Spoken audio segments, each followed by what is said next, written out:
So Portugal just changed everything, or at least it's trying to. For years, the sales pitch was move to Portugal, live there for 5 years, get citizenship, and voila, you have access to live and work anywhere in the European Union. Now, that wasn't necessarily the government's sales pitch, but it was what you would find in retirement magazines and on real estate websites. Did everybody want to do that? Not necessarily. A lot of people decided, hey, we like Portugal and we're going to stay. But one of the big selling points of moving to Portugal, of any EU country really, is the freedom of movement that comes with being an EU citizen. Portugal is great, but who doesn't want to spend a little time in France, Spain, Italy, Greece, wherever? But now they want to change it to 10 years for citizenship, a decade. That's a long time. And everybody's freaking out. Facebook groups are melting down, Reddit's gone nuts, people are reconsidering their entire move. But here's the thing I recently discovered, something that almost nobody is talking about, something that could completely change the game, and it's been hiding in plain sight this entire time. What I'm talking about is an EU long-term residency permit that potentially allows you to move to another EU country after living in Portugal for just 5 years. I'd like to talk about this simply because of the fact that I'm wildly excited about it, and I think it's an opportunity that everyone is, what can I say, missing, and no one's really discussing this other option. They always think that it's either, temporary residency, permanent residency, or citizenship. They're not sure, or certainly not aware that there's another option called the EU long-term resident status, and that's really interesting for a few different reasons. The main one, in my opinion, is the fact that you can apply for this and it gives you access to the entire European Union rather than just in Portugal. So you can relocate and bounce around as you wish. There is some restrictions in there when it comes to Denmark and Ireland, but for the majority of it, it allows you to bounce around. And on top of that, you don't need to do the A2 language test. Now, full disclosure, there is not a lot of information about this, and I personally have only spoken with a few people who have successfully done this, and not without plenty of hiccups. Also, there are a few factors which mean it's not quite as good as EU citizenship. However, I do think it's a game changer, and by the end of this video, you'll know a little bit more about this EU residency permit and also the freedom that potentially comes with Portuguese permanent residency and what the difference is between these two permits.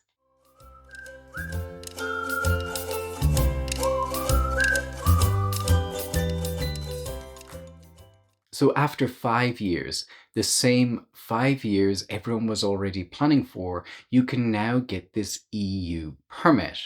Not just a Portuguese permit, an EU-wide permit. That means you could come to Portugal, and yes, Portugal is still very much the country to move to because it has very attainable residency visas like the D7 and the digital nomad visa. And then after 5 years, obtain this EU-wide residency permit without having citizenship. That's a big deal. Now, I should state that I don't think this is quite as good as EU citizenship or having a Portuguese passport for a few reasons. Firstly, nobody really knows about this. So if you have Portuguese citizenship and you want to move to France or Germany or Ireland, there's a straightforward process that everybody knows about. If you turn up with your EU residency permit, you may have to explain that this allows you to move there and you still have to obtain residency there, but at least you skip the visa stage. Also, Ireland and Denmark have opted out of this, so you can't move there as easily. This long-term residence permit has to be renewed, unlike citizenship, which means you either have to deal with IMA or another EU country's equivalent of IMA, whereas with citizenship, that's typically granted for life. Also, the time you can spend outside the EU is actually less than Portugal's regular permanent residence card. So even though you get to live in a new country like France or Spain, if you wanted to go back home to the UK or US or any other country outside the EU, this could potentially be a deal breaker. Now, did you notice I've been talking about the EU permanent residency card and the Portuguese permanent residency card? They're two different things. So maybe we should go over what temporary residency is, then what permanent residency is from the Portuguese point of view, and then what the EU permanent residency is and what the difference is between all three. So, first of all, and a lot of people don't know this initially, but when you move to Portugal on a visa like the D7, the digital nomad visa, or even as an EU citizen, you're a temporary resident. You're not a permanent resident. Now, for the most part, you can stay there permanently. You do have to renew your residency visa. For example, if you've come in on the D7 visa or the digital nomad visa, you would get a 2 year permit initially, then you would renew for another 3 years, and then at year five, you can apply for permanent residency. Now, if you're from outside the EU, this does mean that you will need to show an A2 level of Portuguese to get permanent residency. Typically, that means passing the A2 exam. There are also courses that are about 150 hours long that you can do. But you can either keep renewing your temporary residency, which would be valid for 2 or 3 years and just avoid the exam, or you can get permanent residency, which is slightly better because it allows you to spend more time outside Portugal, and also it's renewed every 5 years rather than every 2 to 3 years. So that means less trips to IMA. For me, at least, we're still a temporary residence, and it's mostly because of the fact that the language test scares the bejesus out of us. My wife is fluent in Portuguese, I'm not, and the idea of going to Lisbon and doing the A2 level test, I could probably pass. My Portuguese isn't bad, but it is quite daunting. And if I can avoid that, at least for the meantime, I will do that. And so that's what I've been doing. We're still on a temporary residency 8 years later. So let's talk a little bit about permanent residency. So, to get permanent residency, as mentioned, if you're from outside the EU, you do need to show an A2 level of Portuguese or higher. And you would also need to request an appointment for permanent residency from IMA. People have to contact IMA, okay? They have to contact IMA to schedule an appointment. Now, if you were thinking, hey, this should be faster than renewing my temporary residency was in year two, unfortunately, that's not the case, it seems. It seems that the line or the queue for temporary residency and permanent residency is much the same. So you may be waiting a little while there. I think it's like since you apply, you are on the line in the same line of the temporary residency. Okay, you have to always keep waiting. But that said, there are a few big benefits to Portuguese permanent residency, as mentioned. So, the first, as mentioned before, is that this permit is renewable every 5 years, whereas the temporary residency permit would be renewable after 3 years. So, that's fewer trips to IMA. The second is that the requirements for physical stay are more flexible. Once you get permanent residency in Portugal, you can be outside of Portugal for up to 24 consecutive months or 30 months non consecutively within any 3 year period. So that is a lot more flexible than the temporary residency permit. Now, what about EU permanent residency, which is the whole subject of this video? So, you also have to request this from IMA, unfortunately, which does mean another trip there.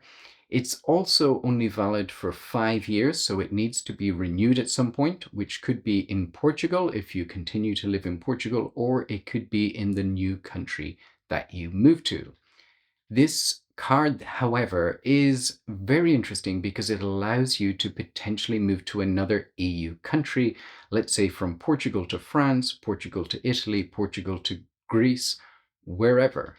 Now, you do have to go there and request residency, but you skip the visa stage. So it gives you flexibility, but it's not quite as good as if you had an EU passport and you could simply just go there and register. For example, if you want to go to France, in your example, you still have to apply for residency there, but it's almost more of a formality. You don't have to go through the regular process. So let's do it in a little bit in reverse. if someone's living in France and they get this EU long-term resident status and they want to come to Portugal, they don't have to go through the long process of applying for a visa like everyone else does, and then applying for residency. They skip all of that. And because it's an EU directive, they have to give real cause to reject anybody. So again, it's almost a formality rather than anything else. But you still have to request residence when you arrive in that country. One big selling point of this EU permanent residency is that you don't need to pass a language exam to get it. So, potentially good news for those who are looking to avoid language exams. However, a downside is that you can only spend a maximum of 12 consecutive months outside of the EU. So, for those who have family and friends in the US, UK, Canada, wherever, this is a major limitation. Now, it does come with the same sort of rights that you would expect of being a resident, such as healthcare and education. So that is a big selling point for those who want to study in other EU countries, and obviously having access to public healthcare systems in other EU countries is very important as well. Family reunification is allowed, as it would be with Portuguese permanent residency. Now, you may be wondering, why not just move to France on their version of a D7 or digital nomad visa, either after the 5 years or somewhere even before that? Well, you absolutely can do this. Either at year 5 or before, you can take a look at the visas that Germany or Italy or Greece offer, and you can see if you can meet those requirements and apply for that. But you would have to go through a longer visa process, much like you did when you first moved to Portugal, and that obviously wasn't very easy. There were a lot of hoops to jump through. The benefit of this EU permanent residency permit is that you essentially skip the first part of the process where you apply for the visa and you jump straight to the bit where you go to the country and then you apply for residency there. Secondly, not every country has attainable residency visas like Portugal. So some don't have the equivalent of a D7 or retirement visa. Some don't have the equivalent of a digital nomad visa. If you take Spain, for example, it does have a retirement visa like Portugal, which is known as the non-lucrative visa, but the requirements are harder than the D7. So if you were to apply for it directly, you might not qualify. Now, it's worth mentioning that getting your residency sorted in that other country could take a while. Okay, so while this card has a lot of benefits, it isn't perfect. Okay, so it isn't just IMA in Portugal that's slow. Looking at the Swedish Migrationsverket website, it says that 75% of recently decided cases for the EU long-term residency have been decided within 15 months. Okay, so, coming up for a year and a half. That's not an unusual time frame if you've been living in Portugal. So if you move to another country, you may face similar backlogs. And don't forget that you would first need to get this permit, this EU long-term residency permit, and potentially also the Portuguese permanent residency permit from IMA in Portugal, and that could take a while. It's important to note that countries like France or Greece or wherever, they have a certain amount of freedom to impose their own rules on what they require, whether that is health insurance, whether that's some kind of knowledge of the language, something like that. So you do need to read up on what their own particular rules are. So I do think for a lot of people, it may be easiest to come to Portugal for 5 years, get the EU permanent residency permit, potentially also the Portuguese permanent residency permit, and move to another EU country that way. But there probably isn't a one size fits all option. You can actually do both, and a lot of people do. And the reason is because both of them have different stay requirements. And the idea is, for example, with the EU long-term resident status, if you're traveling, it's better if you want to travel within the European Union, right? In other words, if you want to travel to Italy for a while, and France and Germany, etc., and just for a couple of years each one, you can certainly do that. If you want to travel outside of the European Union, so you want to go back to the States or the UK or Canada, then the permanent residency in Portugal has a longer stay requirement for you to be able to, the lever ability, so you can go out of the country for longer outside of the European Union. So it depends on what your purpose for this is, and some people get, a lot of people get both. to the point where they have the best of both worlds, in which case they still pass the A2 level simple test, language test, and then also apply for the EU status. There's no reason not to, as long as you pass the test. Now, what about Portuguese citizenship? So, we started talking in the beginning how normally it's 5 years. It's currently likely to be raised to 10. You already have done 5 years in Portugal. Should you just stick it out? And if you move to another country, are those years in Portugal going to be lost? So, the answer to that is yes and no. As we mentioned before, the Portuguese permanent residency permit, there are limitations on how much time you can spend outside of Portugal. And if you go over that, you are essentially resetting the clock in Portugal, most likely, and you would be starting again in France. So you can't normally carry over the Portuguese years to France. You'll have to meet whatever the requirements are there. However, one option would be to get Portuguese permanent residency, which allows you to be outside Portugal for 24 consecutive months or 30 non consecutive months within a 3 year period. Spend that time somewhere like France or Italy, whether that's all in one country or whether it's split across several countries, and then come back to Portugal. No, you don't lost that, okay? Because your residency will be valid, okay, even during that 2 years. So for the citizenship and for the authorities that will be validating your citizenship process, they will be considering in that case, one card, one permanent residence card or two permanent residence cards, okay, depending if the law will change or not. And of course, these 2 years will count because your residency will be valid during that, okay? That way, you get to spend a little time in another EU country, assuming you meet their requirements, of course, and that gives you a change of scene. That allows you to discover a little bit more of the EU, which was obviously the big goal with citizenship. Then you come back to Portugal, stay there until you reach your 10 years or spend whatever time is required in Portugal to reach that 10 years, and then apply for Portuguese citizenship. You may want to look into the requirements in another country. So some EU countries still only require that you spend 5 years there before you're eligible to apply for citizenship of that country.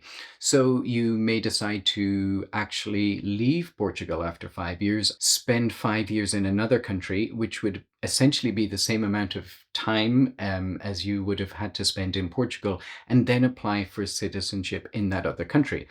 Which one makes more sense? It's really going to vary. I do know that some other EU countries have much harder language exams, for example, than Portugal. Portugal is only the A2 level, even though the language test itself can be a little bit difficult. So it may be harder to pass the language test in another EU country. However, many of them do have faster processing times for citizenship, so you really need to weigh it all up on a case by case basis. So, all of that gives you a lot more flexibility than you maybe thought you had. So, which one should you go for, and maybe should you go for both? Now, as I mentioned, you do need to get both permits through IMA. That takes time. We know there are backlogs to get permanent residency. It's likely there are backlogs to get appointments for this particular residency permit. So you may not be able to get to year 5 and then move straight away. So do keep that in mind. But I think this is definitely promising. Is this as good as EU citizenship? Not quite. Okay. So it's not as flexible as having an EU passport. You still have to go to that country and request residency each time you want to change countries. And we mentioned in the case of Sweden, there does seem like there is a backlog much more than if you were moving there as an EU citizen.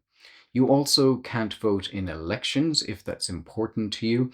And there is a considerable restriction on the amount of time you can spend outside the EU before this becomes invalid.